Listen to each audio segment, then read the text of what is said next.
Hi everyone. Thank you for subscribing to me. I just want to say that firstly. I'm Colleen. I live in Devon in the UK, and I have a form of motor neuron disease. And I'm trying to give some awareness to people. Really, I've noticed quite a few people are now doing that because I just don't think there's enough awareness for it, and there's also a lot of people that are being diagnosed with some form of motor neuron disease. A lot of people are probably familiar with ALS, which is one of the most, I suppose, known ones, and the most one that people worry about because of the speed of it and also being terminal. I'll tell you kind of how it started. I'm now 60. I think my symptoms have been going on probably since about 2017. It first started off really as carpal tunnel. It could have possibly been one of my first symptoms, and I was also getting a lot of nerve pain in my neck, my spine, and my left arm. And around about that time, I was trying to kind of do some fitness, get myself a bit fitter. And I was kind of struggling with the carpal tunnel and everything. So in 2017 and 2019, I'd undergone 2 lots of surgery for carpal tunnel. The first surgery was basically to see what was going on with the carpal tunnel itself. I'd only been kind of sedated, I wasn't put right out. And halfway through the surgery, I had a tremendous pain. I kind of went into shock, and they'd severed the nerve. The main, I think it's called median nerve, which is the main carpal tunnel nerve. They stitched me up basically, and then for those 2 years, everything had got a lot worse. My hand began to, it was just so painful. I also experienced a lot of muscle wasting. My fingers were beginning to cramp up. A lot of weakness in my arm, shoulder, neck. So at that time, I'd been to see my GP and I was undergoing physiotherapy up until I got the second lot of surgery in 2019 to repair the damage in the first operation.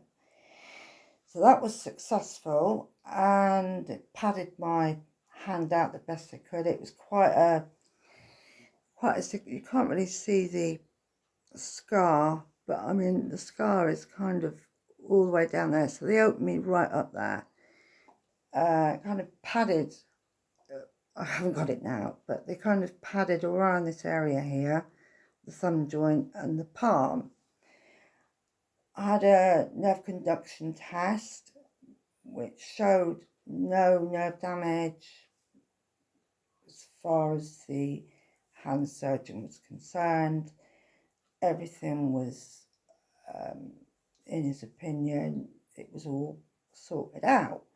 But in that time, he'd kind of noticed this stiffness and whatnot going on in my left side of my neck, and also the weakness going in my arm. So forward on, because in that time we had COVID, and it kind of knocked the hospital, for appointments and everything. It just was mayhem. In that kind of time, I'd been to see my GP. Physiotherapy had stopped, and I think it was about 2021 I started seeing the physiotherapist again. In that time, I was still trying to do my workouts on YouTube, which you lovely people, I think most of you had kind of got yourself a vibration plate, and I just want to put out to you, most importantly, that in no way is my MND caused through using that. It's nothing to do with using a vibration plate. So I don't want people kind of getting worried and thinking, you know, God, no. That had to stop. And my physiotherapist and my GP, between the both of them, they kind of knew there was something going on with me, possibly nervous system or neurological problems going on. So I had to wait for an appointment for the neurologist because of the backlog with appointments from COVID. And it wasn't until, I'm trying to think, we're in 24 now.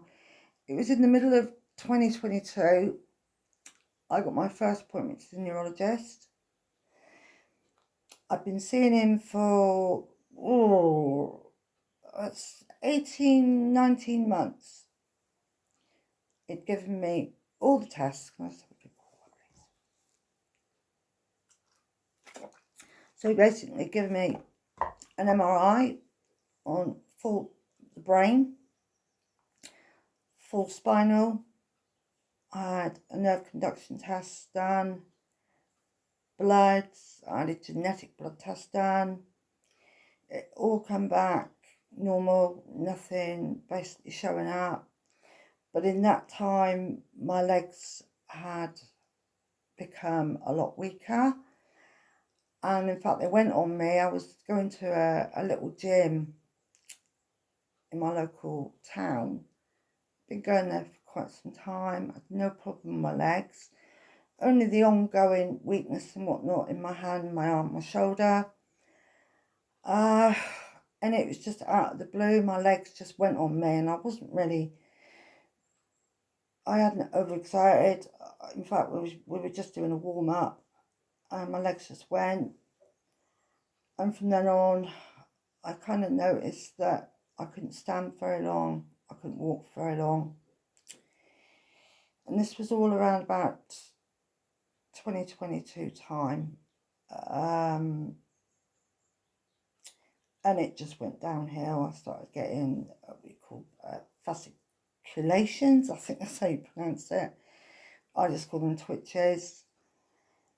And they were just sort of now and again. It was nothing really, you know, I just thought, oh, perhaps, you know, legs are tired, or, you know, standing on them for too long. But then I was told the neurologist about this, and he kind of said, well, it's pretty normal. A lot of people have them. He wasn't very concerned about it. And he was kind of stumped with the deterioration that was going on. He just didn't have a clue. So on the last appointment, both my husband and myself were kind of thinking, this is going to be it. He's going to be saying he can't do no more, and out the door you go. So it was kind of edging towards that. And my husband turned around and said, you know, this isn't normal. She's got something. This isn't her. You know, she's normally, you know, him himself had noticed the deterioration, everything going on with me. So the neurologist sat back down basically, and before we walked out the door, he said, I've had a second opinion. I'm going to refer you on to the leading neurologist in our local hospital. She was a professor, so whoa, this is, you know, a little bit kind of worrying now. So that appointment came very, very soon. It was literally within 2 weeks of seeing my normal neurologist.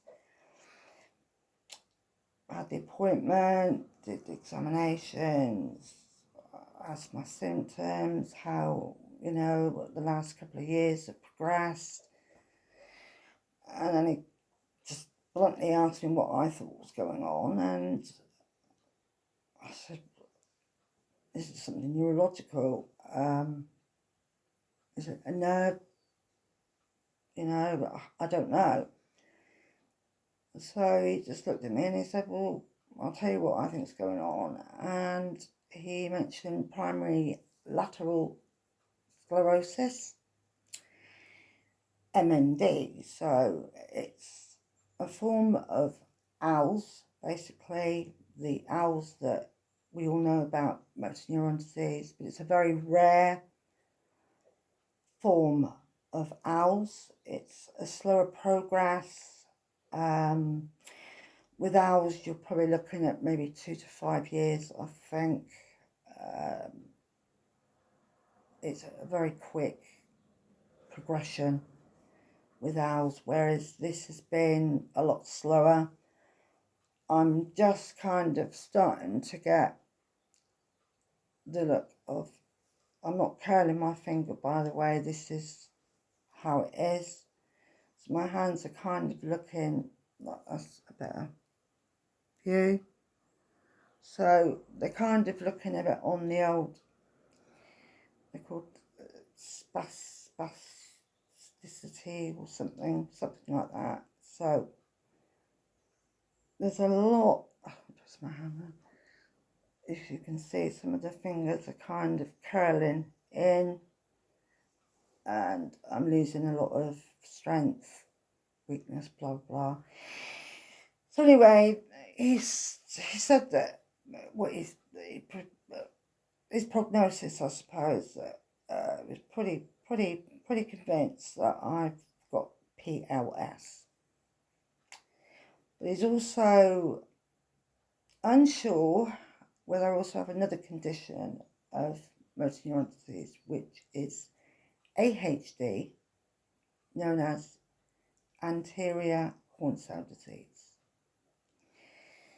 So as it is today, things are pretty bad. Things have progressed since I last saw in August. These have kind of happened in the last month or so, but I have some nerve conduction studies to be done next week up in an Exeter hospital, which is, I don't know, just over an hour's drive, I suppose. And that is to have thorough nerve conduction test, and also the, I forgot now, is it an EMG? I'm not really sure about that one. I know they put needles into your muscles and blah blah blah. Not very nice. So a lot of people have said, so I'm not particularly looking forward to it. And then I'm seeing him again 2 days after I have my test on Tuesday. So as it stands, I have motor neuron disease. It's just knowing which one I've got, whether I've got a slower progress or I've got the AHD, which is, I'm hoping it's not. I haven't looked into it. I haven't been on Dr. Google. And I'd like to put that across to people as well, is please, please, please, if you're kind of going through the same type of thing, go to your GP. Don't go putting in symptoms on Dr. Google, because it will frighten the living daylights out of you, and sometimes it can kind of make things worse, and your brain starts thinking, well, I've got this, I've got that. Just don't go there. Go to your doctor. They'll examine you, and they will, if need be, refer you over to a neurologist. But just, yeah, don't look up on it. You know, I did it. I think a lot of people do it, and it gives you the worst scenario. So then you're kind of in panic mode, because you're thinking, oh, I've got that, and I've got this, and I've got that. So you're kind of putting yourself into that mindset of having that. So yeah, go to your doctor, let them sort it out for you, and mostly a lot of people are doing on here the younger ones that are getting this cruel disease. So much younger than myself. I'm 60, and you know, there's ones on here that are kind of in their 30s, and it's really so sad. So sad. So please be aware of it. Please make it aware. And as far as I know, if you're in England, there will be a programme on, I'm not sure, it's ITV next month, which is Motor Neurone Disease Association. They will be kind of interviewing a few people that have got the different, you know, one may have owls, one may have PLS, and one may have anterior horn cell disease, for instance. They're going to kind of have a mixture of people with slower progressions and faster progressions. And I think people really need to be aware of it, because we don't think it's going to happen to us, for one. We just don't. We kind of sail through life and think, it's not going to happen to me. You know, I've always been fit, I've always tried to work it out. But it's life, and these things happen. But yes, thank you. I hope I've got it all out. I'm not particularly good at this type of thing. But yeah, be aware of it. Look out for any symptoms if you're at all worried. You know, if you've got any twitches, weakness in your arms, heaviness, you know, your legs are feeling weak, heavy, and you kind of been like it for some time, go and get checked out, please. And thank you for watching, and hopefully I'll keep you updated. I don't really like doing these things, but yeah, I do want to get it across, because PLS one is very, very rare, and anterior horn cell disease is extremely rare. So, you know, there's far and few with it. It's relatively, it's been out for a while as far as I know, but there's not an awful lot of people that make awareness of it. So this is what I'm doing. I'm not very good, but I just want to kind of do my bit. But thank you. I won't be doing any more workouts. I'm so sorry. Yeah, that's kind of all gone now, that part of my life. I can no longer do anything because my body's already fatigued. So I've had to kind of stop using my little home gym that, yeah, I miss it. You know, good luck, and thank you. Take care. Bye.